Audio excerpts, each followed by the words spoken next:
on France 24. Welcome back, or welcome if you're just joining us. This is the France 24 debate. We're looking at an EU summit which has been billed as Cameron v. Europe. With us to talk about it, Conservative backbencher Douglas Carswell is in London. Also with us, a French member of parliament. She's a socialist. Valérie Rabault is with us in her home constituency of Montauban. Here on the set, Yves Bertoncini of Notre Europe, Jacques Delors' think tank. Welcome back. Welcome back as well to France 24 business editor Marcus Carlson and senior correspondent Melissa Bell.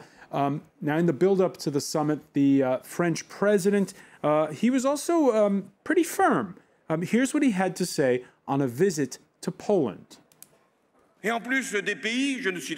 Certain countries that I will not name will come to pick up their checks and discounts, as their idea of the EU rests on getting out exactly what they've put in, as if solidarity did not rely on the best off lending a helping hand to the others, which is what a state does when it's organized on foundations of democracy and ethics of justice that it wants to promote.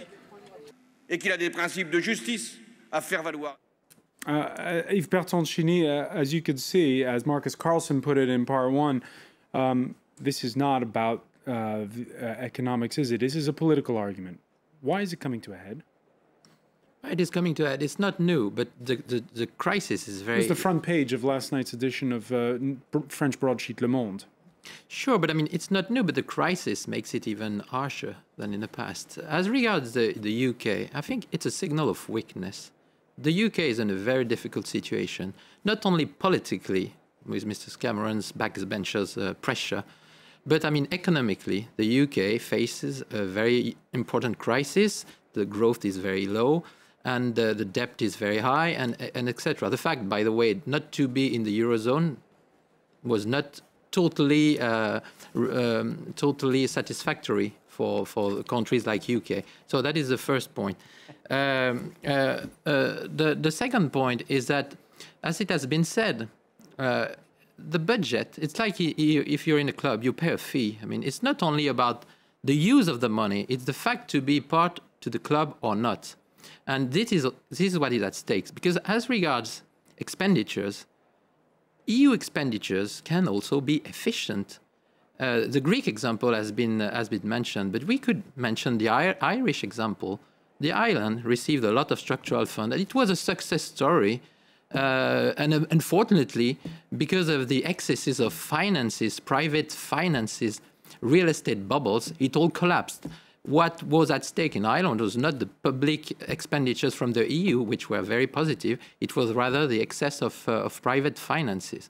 And then it creates a crisis which makes this current negotiation even more difficult. One last word about the narrative. We have said it could promote growth. I mean, I quite share on this point our MP's from London view. Douglas Carswell. Yes, precisely, sorry. I mean, with 1% GDP, you cannot create growth from Brussels. You can create growth from Brussels thanks to the internal market, mainly. The EU budget, nevertheless, can be useful, for example, to finance infrastructures, to finance some research programs, education. But it's not only about growth, it's also about solidarity to Central Europe countries, and it's precisely for this reason. Hang on a second, Yves Bertoncini.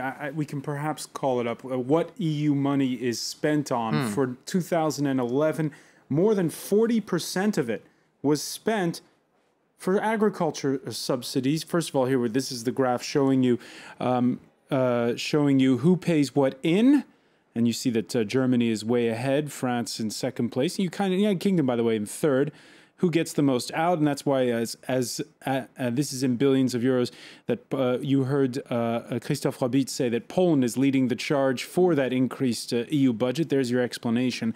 But the point we were making is where the EU budget is spent. And there you see, this is 2011 figures, 42%. On the common agricultural policy. That number is supposed to dip slightly in this year to 39%. But let me put it to Valérie Rabault. We're in 2012. France's agriculture is one of the world's best.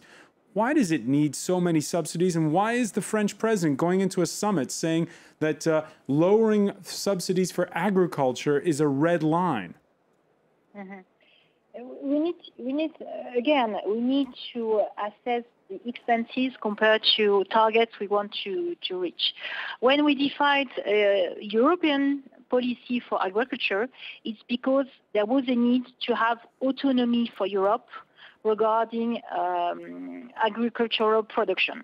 This was essential. This was crucial for Europe. This was crucial for its future, and it has been achieved thanks to Europe, thanks to this agricultural policy that has been implemented. So, where today this target has been met, and we are Europe. Europe is one of the leading countries for agriculture. So does it still need to spend 39% of its budget on agriculture? It's okay. The budget is 1% of GDP on through annual basis. So compared to what is spent on the US side, you will see that it's very on the same targets.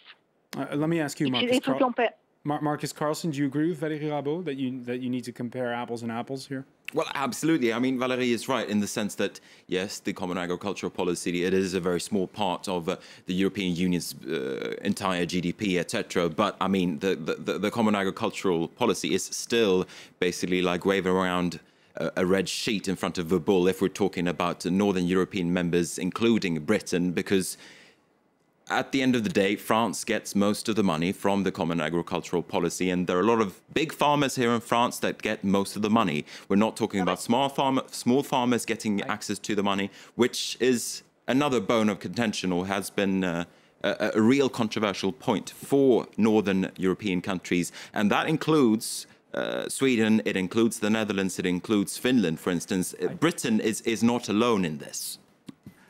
Douglas Carswell. Let me hear Douglas Carswell on this. If I may come in. I find it difficult to keep a straight face. I mean, far from anger, I just find this comically daft. You know, this is the European budget that is presented as progressive. 40% of it goes as a bung to farmers. Is this the same European budget which hasn't been signed off on for 18 years because of the systemic fraud and manipulation of it by vested interests? I mean, it's faintly ridiculous. You talk about the fact that, you know, we need a bigger budget to stimulate growth. Only if you're a Keynesian could you possibly think that. I mean, everything that has been said in your studio convinces me in the rightness of saying no to any more money. I think you fundamentally misunderstand the British position. The tectonic plates are shifting in this country, and everything you've said I find very useful because it helps me convince other people in this country that we simply can't do business like this. We simply, you know, there is no common ground. Yves Bertoncini? Yeah, one word on agriculture. I mean, it's also useful for Poland, for other countries. But do you agree with Douglas Carswell that that the Common Agricultural Policy is an advertisement for Euroscepticism? Well, probably because there are problems in terms of equity. It also benefits to the UK, the Common Agricultural Policy. The Queen Elizabeth receives a lot of money because she is a landowner. This is probably not fair. To give it to a monarch? Come on, this is probably not fair. Insane. But it's 0.5%, roughly speaking, of GDP. The European expenditures for agriculture at large. For education, it's 10 times more. In the USA, the public expenditures for agriculture, it's superior to the level of Europe. The fact that it's in Europe, it's one of the expenditures which is more or less centralized, while many others are not. Valérie Rabault, you're in your home constituency, which is an agriculture area. Most of that money, isn't it going to the big farmers, not the small ones anyway? There are some issues regarding the distribution. And it's true that part of the money is going to large agriculture exploitation. So it's an issue. And it has been discussed a few times before. It is needed to tackle it, and quickly.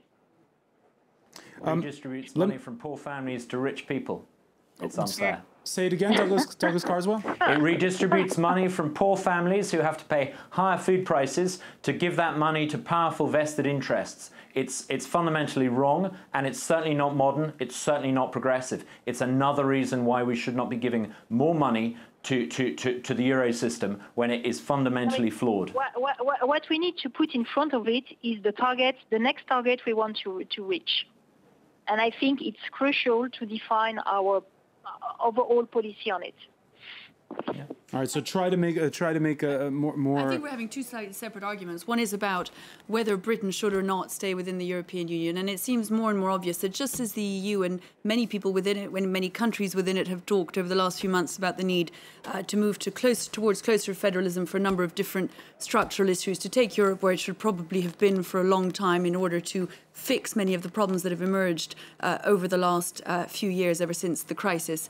Even as those arguments are gaining ground here in France, in Germany and elsewhere, Britain is going in quite the opposite direction. And for absolutely decades, and increasingly recently, it has used the EU as its sort of fall guy. It seems to me that on the issue of this particular budget, many people have doubts. There are things that need fixing. The French don't want the common agricultural policy fiddled with. The Danes want a rebate. The Swedes want cuts. In the end, they're all going to keep quiet because they know that Britain are going to make the fuss. And having made the EU the fall guy, the UK are now going to become the fall guy for the EU with regards to this particular budget. So one argument is about whether the UK should stay within the EU, and I think it'll probably suit the EU just as well as it suits the UK that it should choose to leave at some point. The second argument is about what needs to be done about the future of Europe. And this particular budget is maybe the beginning of an argument about, we've touched on direct taxations, things that will follow from greater federalism. But it's almost a slightly different argument and will be had amongst Europeans who are keen to carry on down that path. I think the idea of a two-tier Europe, of Britain leaving the EU, is more on the cards today than ever it's been before. It's simply the case. Two-tier Europe is taking place.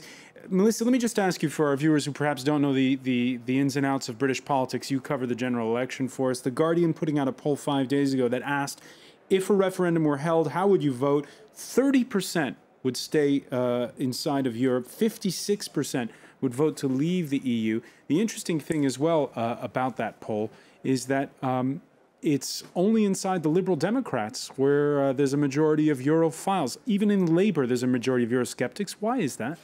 It's one of those things that you can probably only understand if you spend a good deal of time in Britain, the way the newspapers talk about Europe, the way politicians talk about Europe, the way the whole idea is presented to the British public, the arguments that have been made, the political capital that has been gained and squandered on the back of relationships with the EU or decisions to fight for rebates or defend them, etc., etc. It's not actually a rational debate. The British have their own particular view of it. It is seen in its own particular way. I think what's changed this time, and what we're seeing with this particular debate over this particular budget, is that actually the EU's position with regard to whether Britain should stay or not has changed. And I'm not sure that many European countries who are now convinced of the need for greater federalism will be terribly sorry to see Britain pull out. I actually have to disagree with that, because there are plenty of Northern European countries who want to see Britain remain in the European Union. They actually want the British to take the lead on a lot of issues, including the budget battle. Because it avoids them having to do it. Absolutely. But I mean, there are a lot of countries in the European Union, in the north in particular, who are willing to line up behind David Cameron. They only criticize his way of basically doing it. They say that this argument that it's my way or the highway doesn't really cut it in the European Union. There should be more compromise. We're hearing those kind of noises coming out of Sweden, out of Finland, out of Denmark, and out of the Netherlands. So Britain has allies within the European Union who want to see Britain stay within the European Union. Perhaps David Cameron has been a bit bad at really catching on and Douglas, understanding just to pick up on that point, Douglas Carswell, if there is this two-speed Europe and it's looking like it's going more and more that way, aren't a lot of British business leaders, especially from the financial sector, worried that London won't be the financial center of Europe anymore, and instead they will gravitate towards the continent? Well, I disagree quite strongly with the way that Melissa characterized the Eurosceptics as somehow irrational. On the contrary, I think it's precisely because we're so economically rational, we realize that being part of this sclerotic club is not in our interests. But, you know, you say, are there some vested interests or business interests or legitimate entrepreneurial interests who would be afraid of Britain withdrawing from the European Union? Well, let me put it like this. I was told about 10 years ago by a lot of vested interests that if we didn't join the euro, the city would lose its primary status and business would move to Frankfurt. And how did that work out? On the contrary, I see that the threat to prosperity and wealth creation comes from the excessive regulation of Europe. One of your contributors earlier was talking about the need for a financial transaction tax. You know, day after day, I see in Parliament regulation coming from Brussels that is preventing the creation of wealth in this country. I think if we were to leave the European Union and be outside of the common external tariff, we could prosper. We could be part of a global community. And you'd have no say on the conversation. It is not the whole world in crisis. It is not the whole world that is in crisis. The West, and particularly Europe, is in crisis. I think Europe is an important market for us, but it is a declining market. It's only one part of the global economy, but and we should re-engage with the rest. Let me ask you this, Douglas. Hasn't Britain benefited enormously from being part of the single market? I mean, pretty much every economist agree on that point, that being part of the EU 27 has been a good deal for Britain? This case is often asserted but seldom made. I think that being part of the single market has prevented us from being part of a much wider global community. When we joined the European Union in the early 70s, what became the European Union accounted for 36% of global GDP. Today it accounts for 25%. By 2020 but Douglas, I have to interrupt you there, because we have shackled ourselves to Douglas, more than 50% of Britain's exports go to the European Union. They're your biggest customer. Yeah, and that precisely is the problem. The fact that we do more trade with Belgium rather than India is exactly the problem. We need to realign ourselves with where the prosperity is. In March this year, for the first time ever, the Commonwealth's GDP exceeded that of the Eurozone. I think the future of Britain economically and in an increasingly digital world lies outside the membership of this stagnating yesterday club. I think that if we were to leave the European Union, we would prosper. What the Euro elite really fear is the example of us leaving, because once we started to prosper outside, the peoples of Europe who have rejected the grand designs of the European elite in referendum after referendum would start to demand that they escape from the tyranny of the Euro system too. Unfortunately, I'm being told that we're out of time, but we will continue this discussion, especially since that summit promises to be a long one. Thank you for joining us here in the France 24 debate. I want to thank our guest, Douglas Carswell in London. I want to thank Valérie Rabault for being with us from Montauban. I want to thank Yves Bertoncini, Melissa Bell, Marcus Carlson, and thank you for being with us here.